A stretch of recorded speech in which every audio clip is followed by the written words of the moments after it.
Al parking de la mítica discoteca Isla, ahora reconvertida en un salón de bodas y banquetes, nos hemos venido para empezar nuestro próximo recorrido inhóspito. No por ningún motivo especial, más allá de rememorar viejas y locas aventuras, y porque a tocarle la mano tiene el carril bici que esperamos nos lleve hasta el río Magro, verdadero protagonista de nuestra ruta. Como siempre, en los comentarios os dejamos el trayecto completo en Google Maps. Con el sol de cara, comenzamos cogiendo el carril bici que, a través del polígono, tras sortear inesperados obstáculos y de un atajo casi por el medio del campo, que nos ahorra 1 kilómetro y cruzar la rotonda, nos llevará hasta los mismos márgenes de este abandonado afluente del Júcar.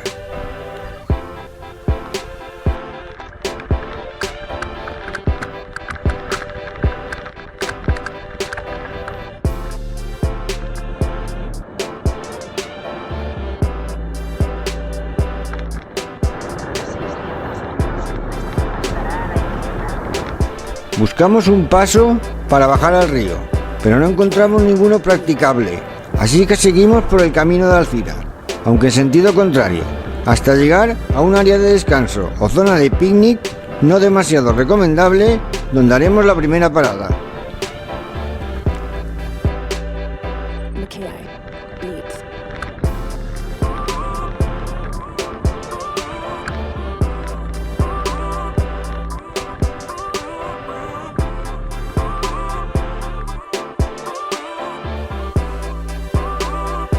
Como podéis observar, lleva bastante agua, unas 4 o 5 veces su caudal medio, que es inferior a 1 metro cúbico por segundo, consecuencia de hallarnos en uno de los otoños más lluviosos en Valencia desde que existen registros. Este caudal también ayuda a que las aguas no parezcan tan contaminadas como suele ser habitual.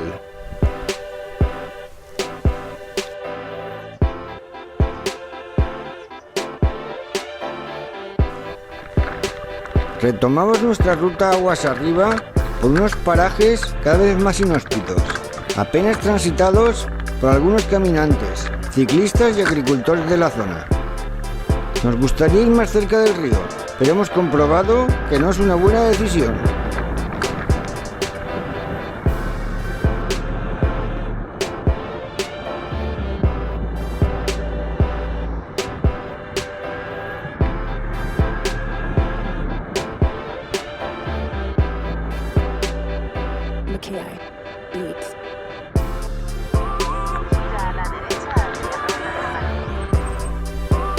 Por el camino agrícola, apenas transitado, llegaremos sin esfuerzo a la entrada de Carlet, cogiendo a la primera oportunidad que tenemos el carril bici que nos llevará hasta el centro de la localidad. A orilla del río nos topamos con un mercadillo, otro de los elementos habituales de nuestros recorridos sabatinos o dominicales. Al principio intentamos superarlo sin bajarnos de la bici, pero enseguida la gran afluencia a las puertas de la Navidad nos obliga a echar pie a tierra y pasar como unos compradores más.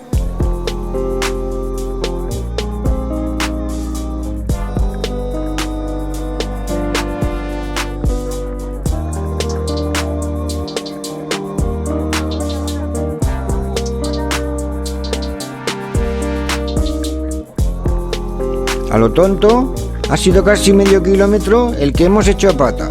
Menos mal que aprovechamos el parking de las furgonas del mercadillo para volver a ponernos en marcha.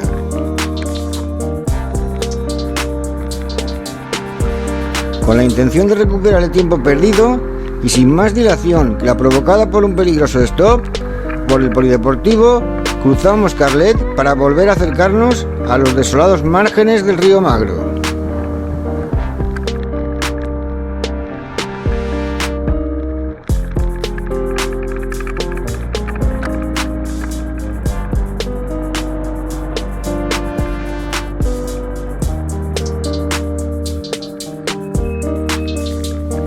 El atajo más cercano al río por el campo de tiro que nos recomienda el navegador está cortado por una valla, así que no nos queda más remedio que seguir por en medio de la hormigonera.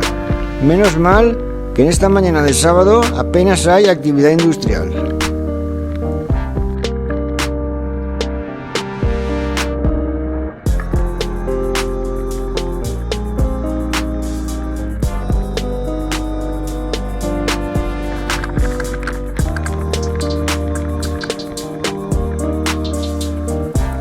Esta zona de margas y gravas, ahora intensamente explotada para la fabricación de áridos, debió ser por donde cruzó en el siglo XVIII el botánico Cabanilles, que dijo de ella que se ven pruebas ciertas de la mutación que han causado las aguas, excavando en partes el terreno para rellenarlo después con escombros y abrirse últimamente nuevas sendas, surcando las superficies que habían igualado. Descripción que obviamente no podemos superar.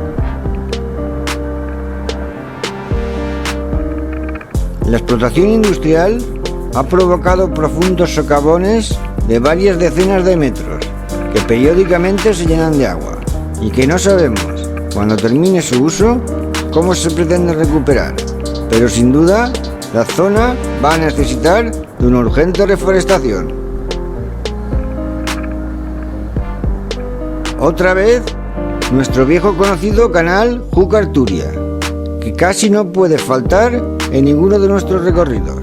Esta vez en forma de acueducto sobre el río, cuyo puente auxiliar aprovecharemos para cambiar de margen y de paso que podáis observar el caudal del Magro, una operación complicada con el cambio de rasante.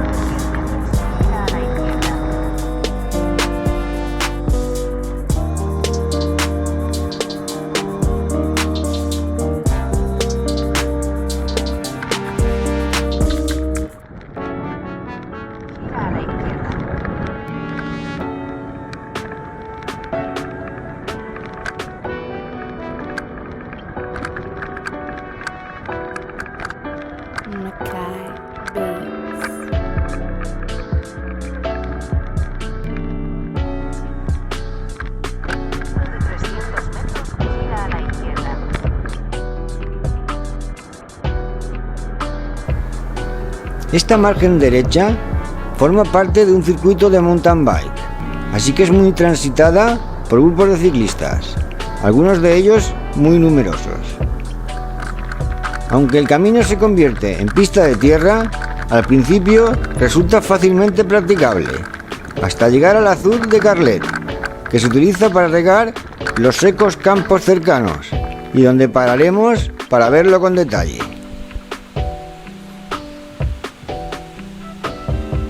Se trata de una infraestructura provisional, cuya ampliación es muy demandada, sin que de momento los poderes públicos se acuerden de ella. Y también nos sirve para observar cómo el agua fluye por la presa con una fuerza mucho mayor de la habitual. A partir de aquí, la pista se complica y el vertido de escombros, con la intención de evitar su progresivo hundimiento, provoca que sea impracticable para vehículos salvo todoterrenos.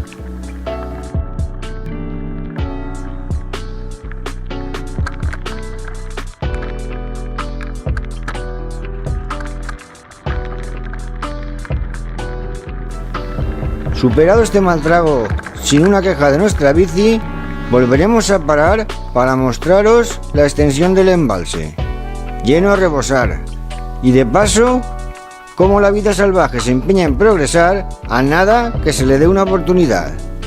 Que aves acuáticas, conejos y hasta jabalíes hemos visto con nuestros propios ojos.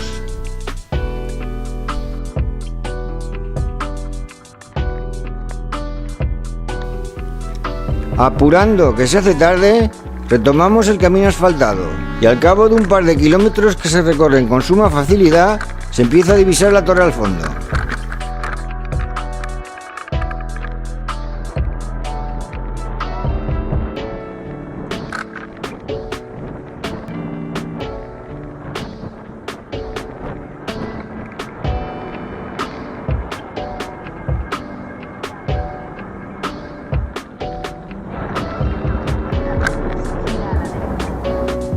Sin embargo, no va a ser tan fácil.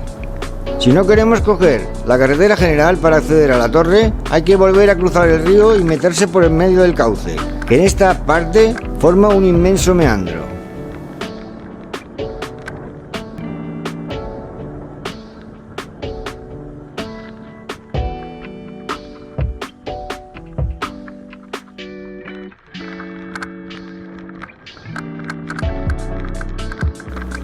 No es que ahora vayamos por el lado del río, sino que se puede decir que circulamos por encima de su cauce y rodeado por sus brazos.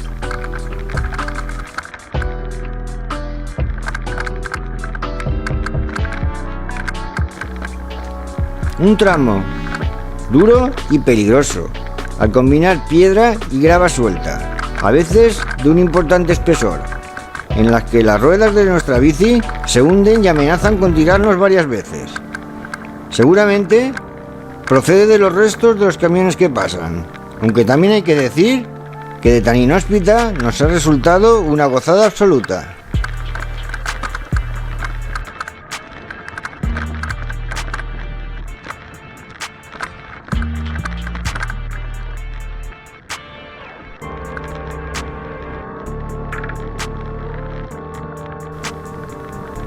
Superado el trance, recuperado el asfalto y volviendo a cruzar el cauce principal, llegamos a los accesos a la torre, bien señalizados, aunque apenas la visita casi nadie de tan apartada que está.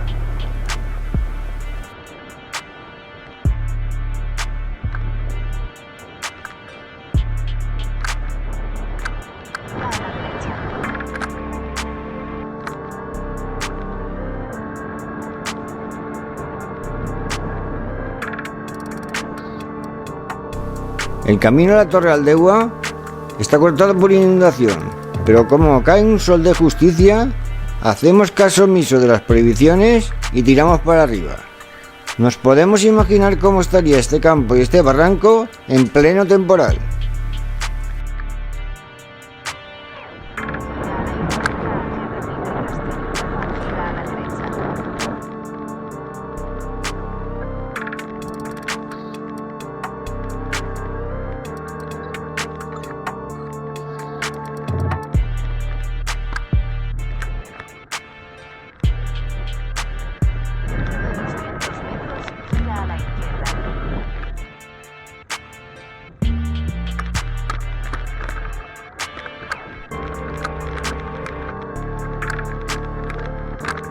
Llegamos a la torre, no sin alguna dificultad, pero un comportamiento excelente de nuestra Shine-Bike, y pasamos a enseñárosla.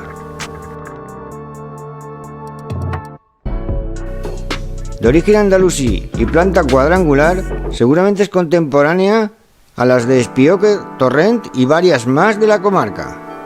A pesar de estar completamente dejada de la mano de Dios, presenta un buen estado de conservación, dentro de lo que cabe. Aunque parece mentira que todavía no se haya realizado en ella ninguna actuación para su protección. No nos extrañaría que también fuese privada. Mientras os enseñamos unas magníficas infografías de su estado actual y de cómo debió ser en su tiempo, os contaremos su curiosa historia. A principios del siglo XVII, cuando se produjo la expulsión de los moriscos, todo este valle perdió la mayor parte de su población y con ella su valor y su riqueza. El entonces marqués de Llombai, a la sazón hijo de San Francisco de Borja y emparentado por vía materna con la poderosa familia de los Centelles, decidió que los pocos cristianos que quedaban en la Aldegua pasasen a residir en Llombai, y así, si no podía salvar sus dos dominios, al menos salvar uno. Y desde entonces quedó despoblada, arruinándose las humildes construcciones que rodeaban la torre con la marcha de todos sus habitantes. Seguramente lo mejor conservado sea su impresionante puerta de piedra caliza, en altura para que en caso de ataque fuese más fácil de defender, y sus vistas que dominan todo el Valle del Magro. Y lo peor, la cubierta y el interior, de los que hemos tomado prestadas unas imágenes.